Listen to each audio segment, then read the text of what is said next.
My mother-in-law made it clear that anyone unwilling to pull their weight in the household chores was unwelcome in her home. She seemed to expect an apology from me, perhaps even some remorse for my supposed shortcomings. Meanwhile, my husband sat next to her, a subtle smirk tugging at the corner of his mouth, as though he found some satisfaction in watching me be scolded. But instead of feeling the guilt or shame they might have anticipated, I felt an unexpected calm settle over me. "Then I'll leave," I said firmly, without a second thought. In that moment, I realized I no longer needed to waste my energy on their expectations or judgments. They would have to deal with the consequences of their behavior on their own. My name is Elizabeth, and I'm 40 years old. I juggle a full-time career with managing our household, my husband, Andrew, and I have 3 adult children, all of whom have moved out to start their own lives. We had imagined this phase of our lives as a time for the two of us to enjoy each other's company, but that plan was upended when my mother-in-law, recently widowed and in need of companionship, moved in with us. Her arrival completely shifted the dynamics at home, which had once been peaceful and shared between just Andrew and me. My job is demanding, often keeping me at the office well into the evening. When I finally return home, the sight that greets me only adds to my exhaustion. The living room is cluttered with snacks, clothes, and general mess. Andrew, seemingly oblivious to the chaos, is sprawled on the couch with a beer in hand, watching TV, barely acknowledging my presence. Dinner is often not prepared, leaving me to handle the kitchen duties myself, my frustration building with each passing minute. In these moments, my mother-in-law often emerges from her room to criticize me. She insists that my long hours and business trips are no excuse for neglecting the household. She accuses me of failing as a homemaker, turning even the smallest misstep into an indictment of my character. Over time, I've learned that trying to argue or defend myself only fuels the fire, so now I simply let her vent, waiting for her to calm down. It's not ideal, but it keeps the peace, at least for the time being. I take a deep breath, absorb her harsh words, and then turn my attention to making dinner. Her criticisms sting, but I push through, knowing she'll eventually stop.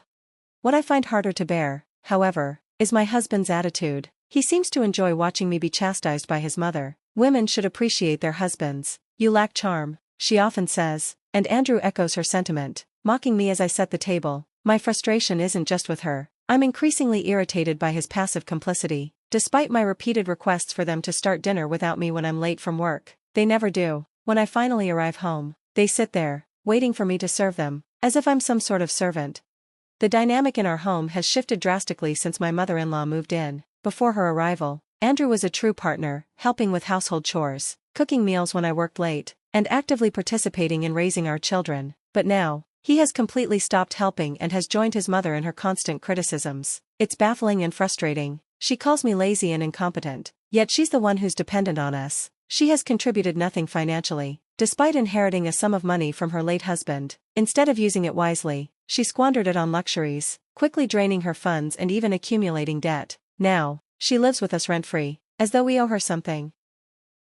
The tension began on day 1 of living together. My mother-in-law promised to be considerate, even bowing deeply to show her sincerity, but it didn't take long for her to revert to her old ways. Just a day later, she began criticizing me for neglecting the housework. At first, her sudden change was almost amusing, but it quickly turned serious. She accused me of being a bad wife for focusing too much on my career, criticizing not only my housekeeping but my professional commitments as well. I tried explaining that my job sometimes required long hours, but she wasn't interested in hearing it. Despite my attempts to clarify, she dismissed everything I said and suggested I take a part-time job at the local supermarket, as if that would somehow be more fitting. She had a fixed idea of what a daughter-in-law should be, but no understanding of the demands of my work. Living with her became increasingly difficult. Every dissatisfaction she had, whether it was with the meals I prepared or our everyday routines, would turn into complaints. Even simple things like breakfast became points of contention. We used to grab some bread or buy lunch, but she disapproved of these habits. Reluctantly, she began following our household rules, but not without constant grumbling.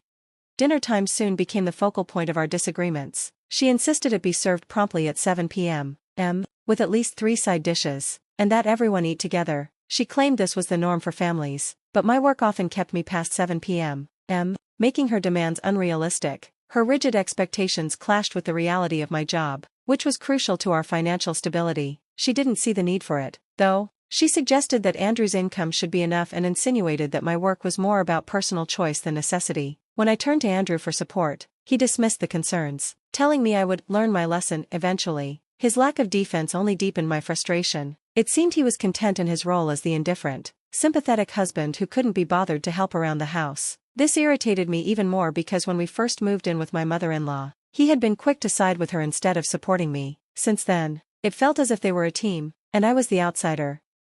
Whenever I tried to involve Andrew in the housework, my mother-in-law would step in, declaring that such tasks were the wife's responsibility, and Andrew said nothing to challenge her. This shift in dynamics confused me. We used to be a team, but now it felt as though I was carrying the weight of everything alone. Eventually, I began to notice a pattern. Andrew would smirk every time his mother criticized me. I started to wonder if he was uncomfortable with the fact that I earned more than he did, or if he resented taking on household duties because of it. This realization made me question many things about our relationship and what had changed since his mother moved in. Andrew couldn't openly voice any dissatisfaction. He was supposed to be the family provider, but I began to suspect he was quietly relishing this situation. When my mother-in-law first moved in, she frequently questioned my role in the household, openly asking if Andrew was truly the head of the family. This seemed to please him, especially when I was scolded, revealing a side of my husband I hadn't fully recognized before. Even after all these years together, I found myself spending anxious days wondering what to do. The peaceful atmosphere we once had was gone, replaced by constant tension. My mother-in-law was relentlessly critical, and Andrew was proving to be unreliable. Before she came, I hadn't felt the need to make any drastic decisions, but now everything seemed to be falling apart. One day, while I was out shopping, a neighbor stopped me with a remark that took me by surprise. She suggested I should be more considerate towards my mother-in-law. I was caught off guard and asked her to elaborate. She told me that although she wasn't fond of her own mother-in-law, she didn't think of herself as inconsiderate. Then she revealed something that sent a chill through me. My mother-in-law had been speaking about me. According to her, I was neglecting all housework. Our home was always messy, and laundry was piling up. She claimed that her rheumatism was getting worse because she had to do chores herself, as Andrew often returned home late from work. Hearing how I was being portrayed shocked me, depicted as a neglectful wife who relied on bread for every meal while my mother-in-law lamented about my supposed laziness. This false narrative had begun to affect how people in the neighborhood viewed me. The cold, judgmental reactions I was receiving now made sense. It was clear that my mother-in-law had been spreading these stories, painting herself as a victim of an ungrateful, lazy daughter-in-law. Despite her small, frail appearance, she knew how to play the sympathy card. The neighbor's accusing look made me realize just how much damage had been done. I felt the crushing embarrassment that our private family issues had become gossip for the entire neighborhood. I muttered a quick denial and rushed back home. As I entered the living room, I found my mother-in-law engrossed in her TV show, casually snacking. "Please stop spreading rumors," I said, my voice firm. To my dismay, she simply laughed and replied, "But it's true." Something inside me snapped. If she was going to keep up with these lies, then I was done pretending to be the dutiful daughter-in-law. The very next day, after work, I was met with the usual demands for dinner, but this time, I didn't engage with my husband or mother-in-law's complaints. I went straight to the kitchen and prepared just a single serving of instant ramen for myself. My mother-in-law's face flushed crimson at the sight, and her protest grew louder. "So, this is your way of showing you're the worst daughter-in-law, huh? Not doing any housework?" She seethed. "Fine, if that's how you want it." I ate my noodles quietly, letting her simmer in silence. Eventually, she turned to Andrew, seeking his support. When he approached me, I laid it all out.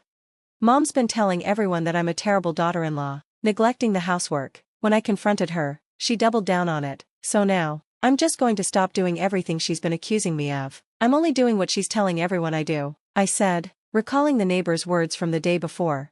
Andrew, looking concerned, tried to play peacemaker. "Mom probably exaggerated. Don't be so stubborn," he suggested. Even though it was clear his mother was in the wrong, he still sided with her. Too drained to argue further, I tossed my empty ramen cup into the trash, ignored his pleas, and retreated to the bathroom. There, I did my laundry and took a long bath in peace. As I soaked, a sense of relief washed over me. I realized that no matter how much I tried, I was always going to be cast as the bad wife.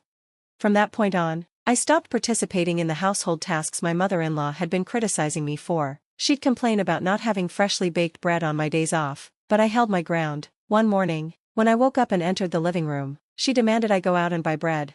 "Why don't you buy it yourself?" I shot back. "I'm such a bad wife. After all, I'll only buy my own share from now on. You'll need to handle your food or pay for it yourself." I ignored her protests, made my coffee, and ate my bread. Watching her reaction, part of me wondered if I was being too harsh, but considering everything I'd been through, it felt justified. After finishing my breakfast, I tidied up only my side of the cluttered living room and settled down with a book. But the quiet didn't last long. The doorbell rang. Glancing at the monitor, I saw a group of 4 elderly people, all familiar faces, standing on the porch. looking upset, confused. I watched as my mother-in-law hurried to greet them. They filed into the house, and I was stunned when one of them immediately started berating me. "I hear you're the wicked woman who doesn't even care for her mother-in-law," she snapped. These were my mother-in-law's siblings and their spouses, her support network. She had spread lies about how I was mistreating her, claiming I wasn't feeding her properly and denying her a bath. They had come to intervene, to save her from what she painted as my neglect. Being the youngest of 4 siblings, my mother-in-law had a large support system, and now, with their spouses included, 8 elderly people were in my living room, accusing me of being some sort of monstrous wife. Their accusations made my blood run cold, and I broke out in a cold sweat, feeling completely cornered. "This is a misunderstanding," I said, my voice trembling with frustration, but before I could say more, the eldest brother slammed his cane on the floor, his voice rising with fury. "Stop making excuses," he shouted. The others quickly joined in, demanding that I apologize and reflect on my supposed wrongdoings. Just then, my husband arrived, drawn by the commotion. As soon as my mother-in-law's brother began criticizing my upbringing, I looked to my husband for support, but to my shock, he didn't defend me. Instead, he added his own criticisms, aligning himself with the chorus of voices now accusing me. In that moment, any affection I had for him evaporated. I had always believed my husband was a kind person, but living with his mother had shown me the truth. He wasn't kind, he was weak, easily swayed, and unable to stand up to anyone, least of all his family. The tension escalated when one of my mother-in-law's brothers, taking my husband's words to heart, suggested that perhaps a divorce was in order. To my horror, everyone seemed to agree. My mother-in-law then offered me a second chance, but only if I promised to change and serve her and my husband better in the future. Her siblings joined in, urging me to be grateful, insisting that I would never find a kinder mother-in-law. They even came up with a plan. They would rotate visiting every week to check if I was keeping up with the housework and properly attending to both my husband's and mother-in-law's needs. Once they had settled their plan, they seemed satisfied and decided to celebrate their victory with a sushi outing. As they left, my mother-in-law couldn't resist one last jab, telling me to make sure the house was clean and the laundry done by the time they returned. I stood there, speechless, trying to comprehend how everything had spiraled so out of control. Alone in the cluttered living room, tears began to fall. My marriage had been happy once, before my mother-in-law moved in. Now, despite my best efforts, I was the target of complaints from every direction. A mixture of sadness, anger, and regret overwhelmed me as I sat in the mess that had come to define my life. A few hours later, my husband and mother-in-law returned. I was still sitting in the same spot in the disarrayed living room. My mother-in-law smirked as she walked in, her words laced with disdain. "Leave, we don't need a wife who can't do housework. Didn't I tell you to clean up earlier?" she sneered. Clearly tipsy, she demanded that I leave immediately. My husband, grinning, joined in, as though his support would somehow make me comply. I had reached my breaking point. I no longer had the energy or desire to fight for their approval. "Fine, I'll leave then," I said calmly. I stood up and made my way to the door, hearing their laughter behind me. They probably thought I was bluffing, but I no longer cared. I packed my things and left the house without another word. About a week later, my mother-in-law called me, panic evident in her voice. "Andrew says he has no money. What does that mean?" she asked urgently. I didn't hesitate to tell her the truth. "Andrew makes only a third of what I do. I've been covering most of our expenses, and the house is in my name. I'm planning to sell it, so you'll need to leave soon." There was silence on the other end of the phone as the weight of the situation sank in. She didn't believe me at first, but I told her to check the bank statements in her drawer. The line went quiet as she processed the reality. Then came the pleading. She begged me to come back, saying Andrew was lonely, but I remained firm. "I'm moving forward with a divorce through my lawyer," I said, cutting off her tearful apologies. With the help of a lawyer, I filed for divorce, citing my mother-in-law's unbearable behavior and my husband's lack of support as the reasons. The divorce was granted quickly, and I even received a modest settlement. When I explained everything to my children, they were understanding and supportive, agreeing that the fault lay entirely with my husband and his mother. After the divorce, I sold the house, and both my ex-husband and mother-in-law had to move out. They stayed with relatives for a short time before they were forced to find a small apartment. Without my financial support, they struggled to make ends meet on Andrew's modest income. From what I've heard, they now spend their days blaming each other for their misfortunes. Meanwhile, my ex-husband has been sending me frequent messages, asking for reconciliation and claiming he has cut ties with his mother, but I find these messages more of an annoyance than anything. I'm seriously considering blocking him to maintain my peace. Without their constant criticism, I feel free, liberated from the suffocating weight of their demands. I'm finally able to focus on myself. on my own happiness, and on living my life on my terms, focusing on personal fulfillment and well-being.